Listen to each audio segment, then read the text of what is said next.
हाल मुंबई की है, वहीं महाराष्ट्र की राजधानी मुंबई के अलावा कई जिलों में टाउटे तूफान का असर दिखना शुरू हो गया है। दो तस्वीरें जरा हम आपके सामने रख दें। पहली तस्वीर सतारा जिले की है, जहां तेज हवाओं की वजह से कई जगहों पर पेड़ अपनी जगह से उखड़ गए, बिजली के खंभे टूट गए, जिससे बिजली व्यवस्था जो है वो ठप हो गई। दूसरी तस्वीर रायगढ़ जिले की है, जहां तेज हवाओं की वजह से आम के बगीचों को काफी नुकसान पहुंचा है।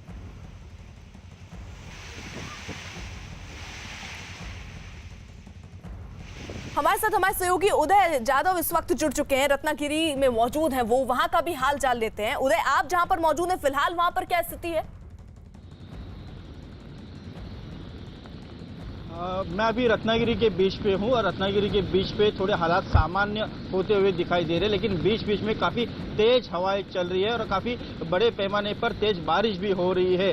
कल से ही रत्नागिरी, सिंधुदुर्ग और रायगढ़ जिले में काफी पैमाने पर इस चक्रवात ने काफी नुकसान किया गया है। खास तौर पे जो कोकण के आम आदमी है उसके जो फल उत्पादन है, जैसे कि आम के बगीचे हो, नारियल के पेड़ हो या फिर काजू के पेड़ हो, इनका काफी नुकसान किया गया है। और ये जो नुकसान किया गया है वो कभी भरकर वापस नहीं आएगा, क्योंकि ये सारे जो पेड़ है करीब 20-25 साल लगते हैं उनको बड़ा होने में। उसके बाद ये जो पेड़ बड़े हो जाते हैं तो फल देते हैं और यही उत्पन्न का स्रोत होता है आम कोकण वासियों का। लेकिन इसका अभी बहुत बड़ा नुकसान हो चुका है। चक्रवात की वजह से पूरे कोकण में इलेक्ट्रिक पोल जो है वो गिर चुके हैं और करीब 10,000 से ज्यादा लोगों को विस्थापित किया गया है सुरक्षित जगहों पर, क्योंकि समुद्र किनारे पे काफी जो छोटे छोटे मछुआरों के बस्ती है वहां पर काफी टेंशन की बात थी। तो काफी सुरक्षा के मद्देनजर स्थानिक प्रशासन ने उनको सुरक्षित जगहों पर शिफ्ट किया गया है। इसके साथ साथ जो रास्ते हैं, कोकण के जो तटीय किनारों के जो रास्ते हैं वो काफी खराब हो चुके हैं। हर रास्ते पर पेड़ गिरे हैं, इलेक्ट्रिक पोल भी गिर चुके हैं और इनकी वजह से रास्ते भी बंद हो चुके हैं। कई गांवों का जो संपर्क है वो भी टूट चुका है, क्योंकि मोबाइल टावर जो है उध्वस्त हो चुके हैं। मोबाइल नेटवर्क यहाँ पर बिल्कुल नहीं, एक BSNL का नेटवर्क ही यहाँ पर चल रहा है, उसके जैसे चलते ही लोग संपर्क एक दूसरे से कर रहे हैं। यहाँ का जो स्थानिक विभाग है आप हमारे साथ, एक बार फिर से आपका रुख करूंगी। उधर देखिए, गुजरात में टाउटे तूफान की वजह से हाई अलर्ट जारी कर दिया गया है। तूफान की सबसे ज्यादा मार गुजरात पर पड़ने की ही आशंका है, जिसकी वजह से तूफान से निपटने के लिए तैनात NDRF की 100 से ज्यादा टीमों में करीब आधी टीम गुजरात में तैनात की गई है। प्रधानमंत्री नरेंद्र मोदी और गृह मंत्री अमित शाह लगातार राज्य के मुख्यमंत्री विजय रूपाणी के संपर्क में हैं। राज्य सरकार ने करीब 1.5 लाख लोगों को सुरक्षित जगहों पर पहुंचाने का दावा किया है। तूफान की वजह से राज्य के कई इलाकों में बारिश शुरू हो चुकी है। आज रात से लेकर कल सुबह तक टाउटे तूफान गुजरात के पोरबंदर से भावनगर के बीच गुजरेगा, जिसकी रफ्तार 165 किलोमीटर प्रति घंटा तक होने का अनुमान जताया गया है। जो मेन इम्पैक्ट स्टेट है वो गुजरात ही रहेगा और गुजरात में ही मैक्सिमम इम्पैक्ट होने की संभावना है। इसीलिए 50 से ज्यादा टीमें, 100 से ज्यादा टीमें पूरे 5 या 6 राज्यों में लगाई गई थी। उसका लगभग आधा हिस्सा जो है गुजरात में इसलिए लगाया गया है क्योंकि इम्पैक्ट स्टेट वही है, क्योंकि साइक्लोन का जो इम्पैक्ट है वो मुख्यतः IMD के प्रेडिक्शन के हिसाब से गुजरात में होगा। भावनगर का रुख कर लेते हैं। मयूर माकड़िया हमारे साथ, हमारे सहयोगी वहां से मौजूद हैं। मयूर, आप वहां पर मौजूद हैं। आज रात से लेकर कल सुबह तक ये संभावना जताई जा रही है कि वहां से गुजरेगा ये तूफान। उसको लेकर क्या खास तैयारी, क्योंकि सबसे ज्यादा असर बोला जा रहा है वो गुजरात में ही पड़ सकता है?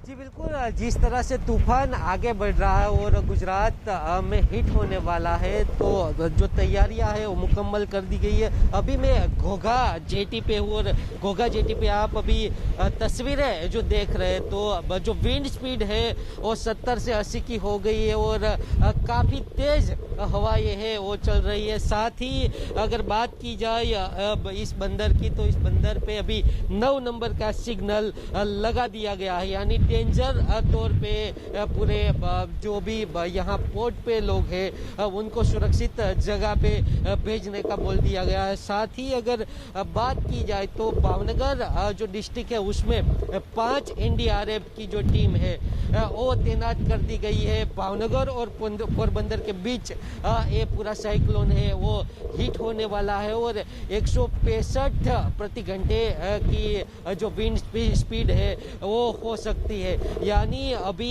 पूरी तैयारी है वो स्टेट गवर्नमेंट ने कर ली है। सेंट्रल गवर्नमेंट ने कल ही केंद्रीय गृह मंत्री अमित शाह ने भी जो रिव्यू बैठक थी वो की थी वीडियो कॉन्फ्रेंस के माध्यम से। सीएस और सीएम के साथ उन्होंने जो रिव्यू बैठक है वो ली थी और अभी जो पोरबंदर से लेके भावनगर तक सभी जगह अलग अलग डिस्ट्रिक्ट है वहाँ एनडीआरएफ की टीम भी तैनात कर दी गई है, साथ ही डॉक्टरों की टीम भी तैनात कर दी है और अभी जो विंड स्पीड है वो काफी बढ़ रही है।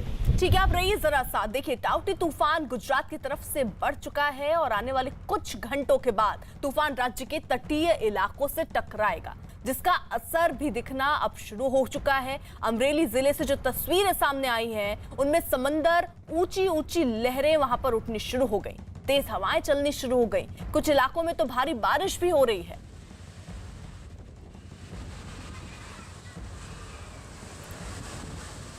अमरेली से ही हमारे सहयोगी राजन इस वक्त हमारे साथ मौजूद है। राजन, किस तरीके की तस्वीर आप वहां से इस वक्त दिखा पाएंगे? क्या ये कहें कि तूफान के आने की आहट अब सुनाई पड़ने लग गई है या दिखाई देने लग गई है?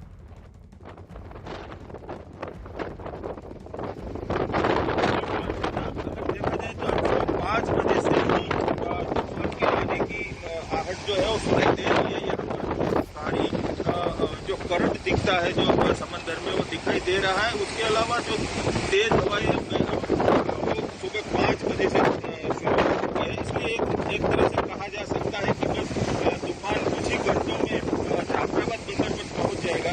मैं आपको जो तस्वीरें दिखा रहा हूँ वो जाफराबाद के समंदर की है। यहाँ पर अर्पिता, लगभग एक बात मैं आपको यहाँ बताना चाहूंगा कि यहाँ 10 नंबर का सिग्नल लगाया जा चुका है। अपने अंदाज है कि जो आने वाला तूफान है वो कितना भयंकर होगा, क्योंकि 10 नंबर का सिग्नल जो है वो चेतावनी दी जाती है कि बहुत ही भारी बारिश होगी या पवन भी, हवाएं भी खूब तेज चल सकती है। इसके अलावा अर्पिता, मैं आपको एक बात और भी बताना चाहूंगा कि प्रशासन ने पूरे एहतियात बरते हैं। सभी तरह की तैयारियां जो है वो कर ली गई है। अमरेली के जो 2 तहसील है, राजूला और जाफराबाद, वहां पे धारा 144 भी लागू कर दी गई है 2 दिनों के लिए। और इसके अलावा एनडीआरएफ की टीम, एसडीआरएफ की टीम जो है तैनात है। ठीक है, रहिए जरा आप साथ। देखिए, टाउटी तूफान गुजरात की तरफ बढ़ चला है।